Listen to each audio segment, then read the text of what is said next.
하나님 말씀은 사무엘하 11장 1절에서 13절까지의 말씀입니다. 사무엘하 11장 1절에서 13절입니다.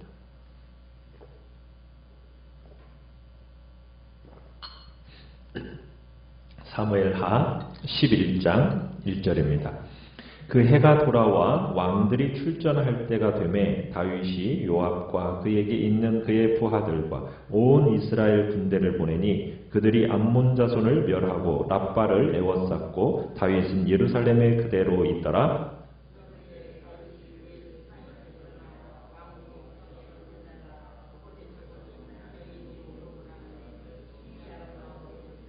다윗이 사람을 보내 그 여인을 알아보게 하였더니 그가 아뢰되 그는 엘리암의 딸이요 햇사람 우리아의 아내 밧세바가 아니니까 하니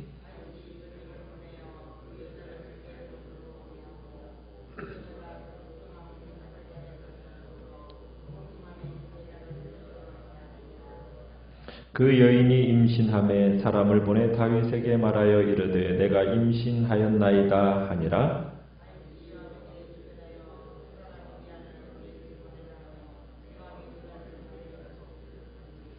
우리아가 다윗에게 이르매 다윗이 요압의 안부와 군사의 안부와 싸움이 어떠했는지를 묻고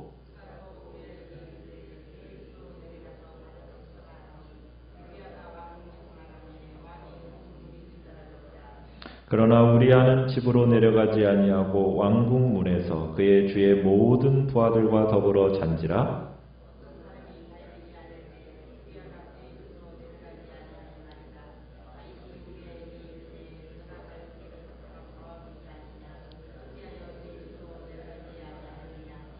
우리아가 다윗에게 아뢰되 언약궤와 이스라엘과 유다가 야영 중에 있고 내 주 요압과 내 왕의 부하들이 바깥틀에 진치고 있거늘 내가 어찌 내 집으로 가서 먹고 마시고 내 처와 같이 자리이까. 내가 이 일을 행하지 아니하기로 왕의 살아계심과 왕의 혼의 살아계심을 두고 맹세하나이다 하니라.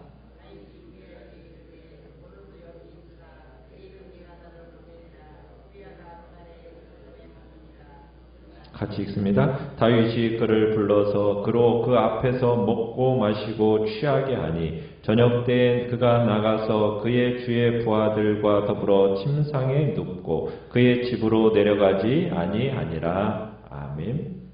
오늘 말씀의 제목은 위기는 내부로부터라는 제목으로 말씀을 나눕니다. 이스라엘과 암몬 족속 간의 이 전쟁이 시작된 이유는 조문 사절단에 대한 오해로부터 시작이 되었습니다. 그러나 이 전쟁이 아직 마무리가 되지를 않았어요. 이 암몬과의 갈등이 어느덧 1년이라는 시간 동안이 진행이 되어졌고 이제 마무리할 때가 되었습니다. 그래서 오늘 1절에 구체적으로 그 해가 돌아와 왕들이 출전할 때가 되매 라는 말로 이렇게 시작이 되는데 이때는 이제 건기가 시작되는 봄이 되었다라는 것을 의미하기도 하고요. 또 왕들이 출전할 때 해가 바뀌어서 왕들이 출전할 때가 되었다 이렇게도 볼 수가 있습니다. 그러나 이 전쟁에 다윗이 직접 출전하지는 않아요. 대신 요압과 정예 부대 장군들을 이렇게 앞장 세워서 전쟁을 치르게 하고 있습니다. 이제 다윗이 다시 이 암몬과의 전쟁을 통해서 암몬 자손들을 멸하고 이제 랍바를 이제 에워싸고 있는 그런 상태 가운데 있을 때 이 위기는 정작 위기는 전쟁터에서부터 말미암은 게 아니라 다윗의 진정한 위기가 어디로부터 오는지를 우리가 이제 보게 되는데 그 위기는 내부로부터 오게 된다는 것을 우리가 보게 됩니다. 우리가 이제 다윗의 범죄하는 그 단계를 한번 눈여겨볼 필요가 있는데요. 2절에 보시면은 지금 온 이스라엘이 전쟁에 지금 나간 상태입니다. 그런데 지금 다윗은 예루살렘에서 지금 무료한 시간을 보내고 있어요. 전쟁에 나가서 지금 생명 걸고 싸우고 있는 요압과 그의 군사들과는 매우 대조되는 모습을 지금 다윗이 보여주고 있는데 지금 하루는 왕궁에 머물러서 저녁 무렵까지 그러니까 저녁 때라고 얘기하고 있듯이 저녁 무렵까지 뭐 했다는 겁니까? 낮잠을 잤다는 거예요. 그리고서는 유혹을 받았어요. 그러니까 중동 지방은 낮의 기온이 유난히 높은 지역이기 때문에 한 차례 낮잠이 꼭 필수적이긴 합니다. 그리고 그 필요한 관례였어요.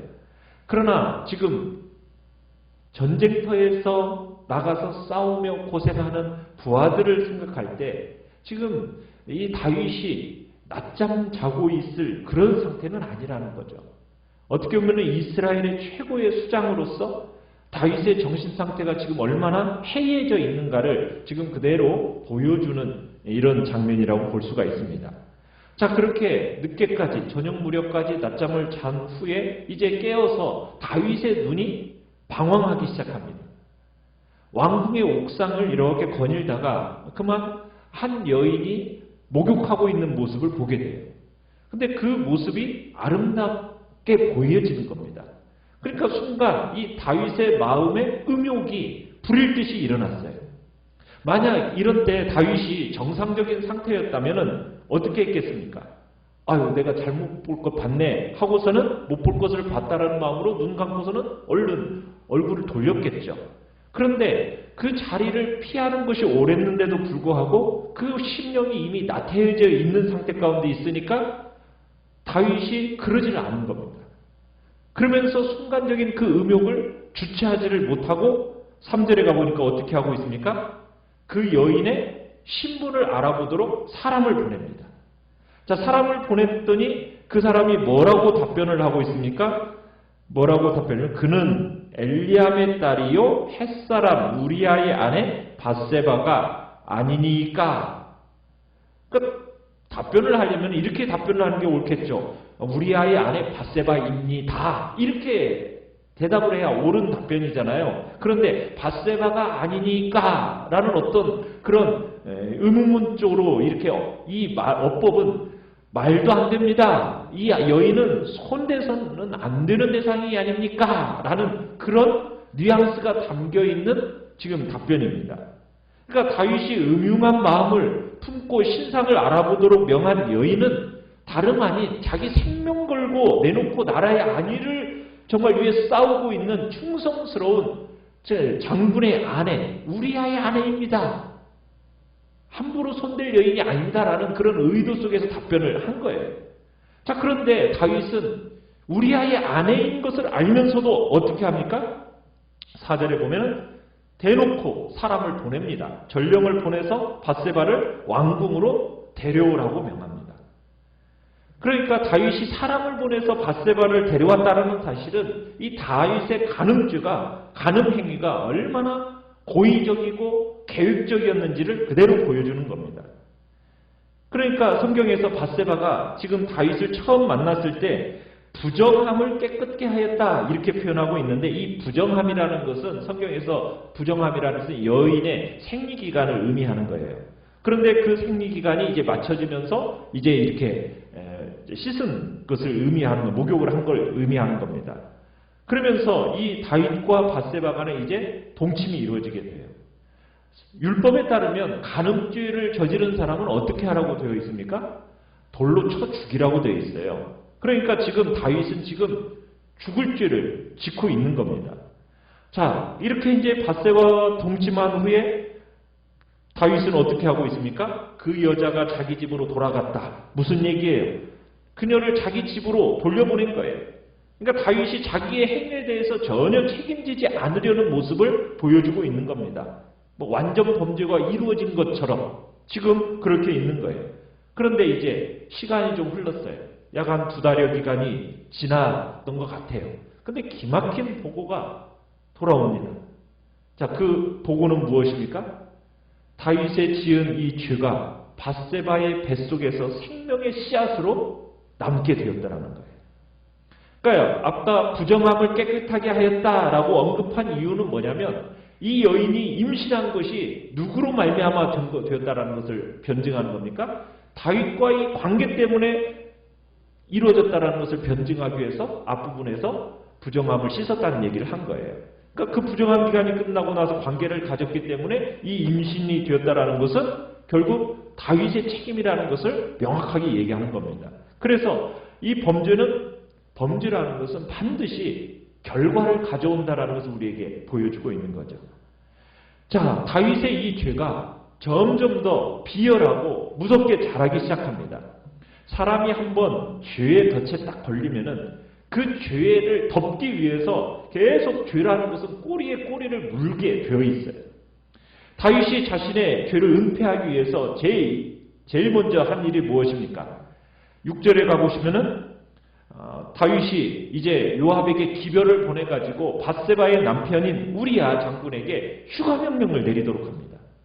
그러니까 우리야가 이제 전쟁터에서 한참 싸우다가 지금 영문도 모른 채 후방으로 돌아와요.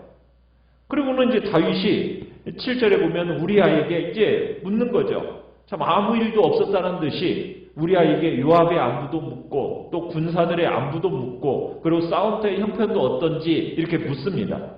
그리고는 다윗은 우리야로 하여금 밧세바가 있는 집으로 돌아가서 편히 쉴 것을 이제 종용합니다.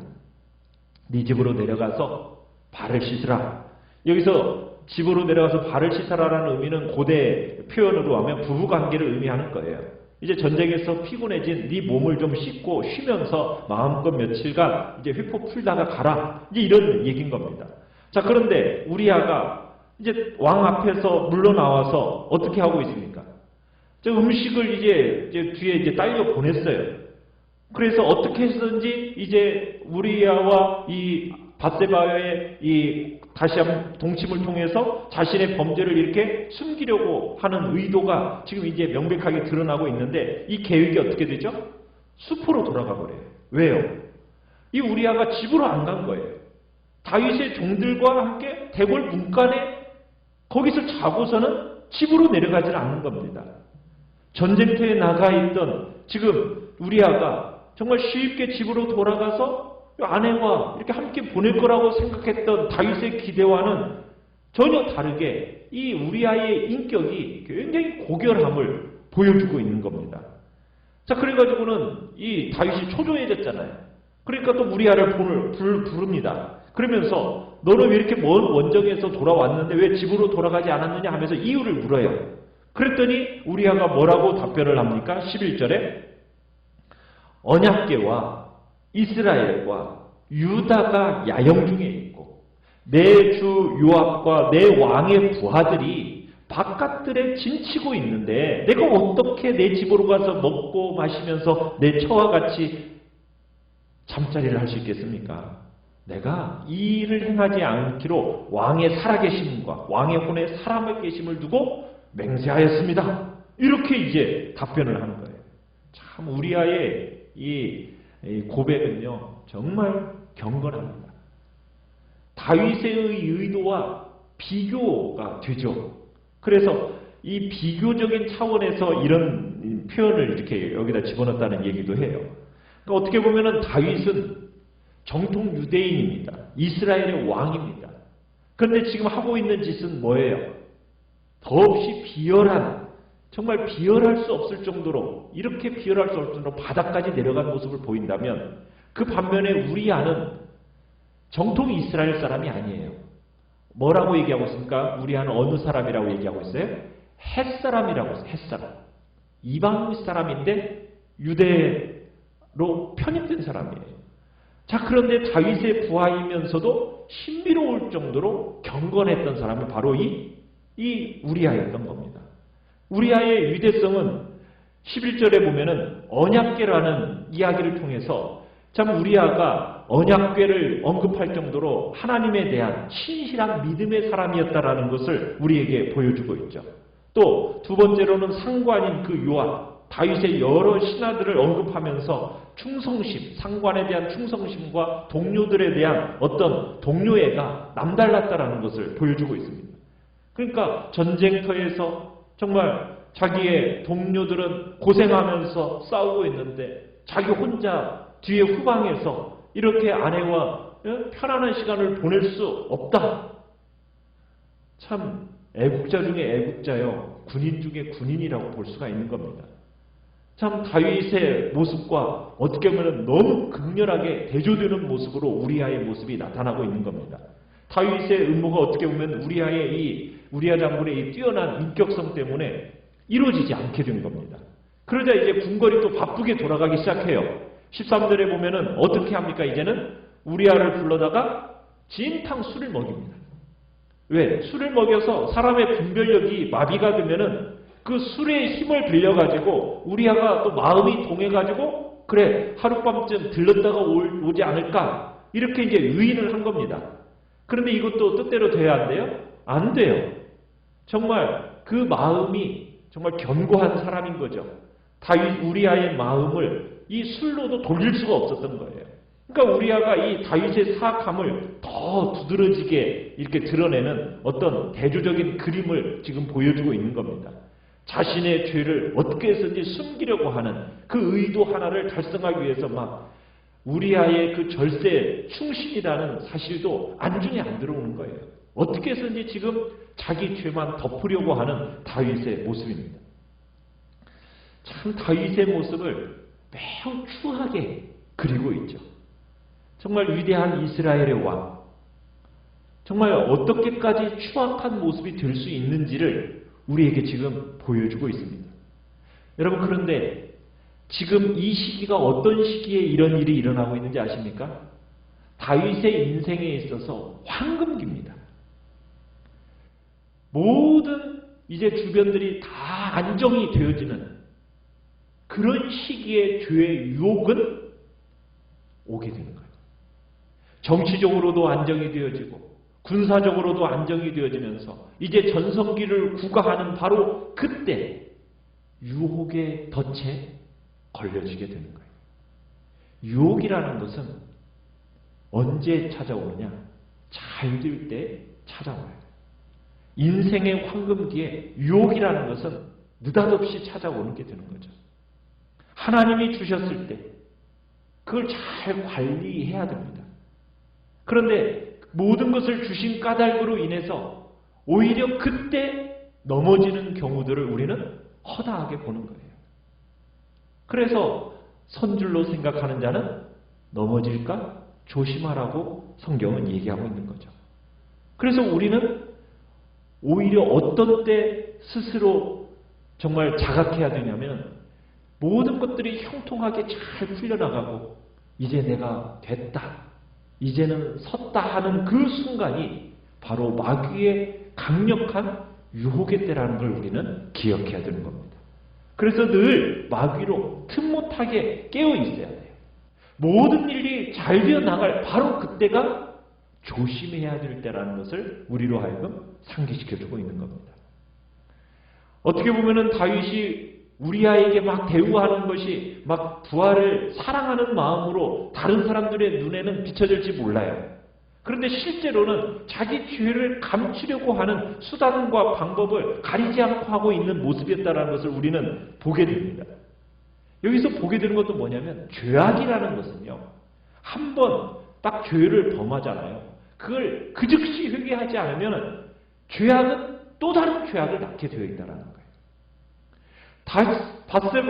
다윗이 밧세바를 범한 후에 거기서 즉각적으로 뉘우치고 회개하고 정말 그렇게 나아가지 않으니까 이 죄의 눈이 딱 멀어버리고 감각이 무뎌져 버리니까 그 다음부터는 어떻게 해요? 자신의 죄를 어떻게 하면 숨길까? 거기에만 골몰하게 되는 겁니다. 사리 판단이 흐려져 버리는 거예요. 우리아의 이 충성심이 눈에 들어오지 않는 거예요. 그러니까 오히려 우리아를 어떻게 하려고 합니까? 내일 우리가 보겠지만 죽여버리는 거예요. 어떻게 해서든지 자신의 죄만 감추려고 하는 그 일에 열중하는 모습을 보게 되는 겁니다. 죄라는 건 그렇습니다. 죄라는 것은 계속 새끼를 치게 되어 있어요. 죄는 점점 더 비열하고 무섭게 자라가게 되어 있습니다. 사람이 한번 딱 죄의 덫에 걸려버리게 되면 그 죄를 덮기 위해서 계속 죄의 꼬리에 꼬리를 물게 되어 있는 것이 바로 죄라는 거예요. 그래서 죄는 어떻게 해야 된다는 겁니까? 죄라는 것은 일거에 내려쳐야 된다는 거예요. 죄를 안 짓는 것이 제일 좋죠. 유혹을 곧바로 물리치는 것이 최고의 방법이죠. 그러나 죄를 지었더라도 어떻게 해야 됩니까? 회개함으로 단번에 일거에 내리치지 않으면 죄는 끝없이 물고 가서 더 큰 엄청난 죄를 만들게 된다는 거예요. 우리는 주님 앞에서 시험이 다가오고 유혹이 우리에게 다가온다는 것을 항상 기억하고 죄와 유혹에 대해서 항상 깨어있는 마음을 주님 앞에 가지시고 죄를 범했더라도 그 즉시 회개함으로 우리의 정결함과 우리의 영혼을 깨끗하게 하는 일에 마음을 더 많이 두며 살아가시길 바랍니다. 죄에 민감하시고 끊임없이 자신을 돌아보면서 정말 회개해야 할 죄가 있으면 하나님 앞에 이 시간 나아가서 온전히 회개하고 애써 감추려고 하는 그런 어리석은 자리에 우리가 있지 않게 달라고 오직 하나님의 은혜의 자리에 우리가 오늘도 승리하는 복된 은혜를 우리들이 기대하면서 이 시간 주님 앞에 기도하시길 바랍니다. 기도하시길 바랍니다.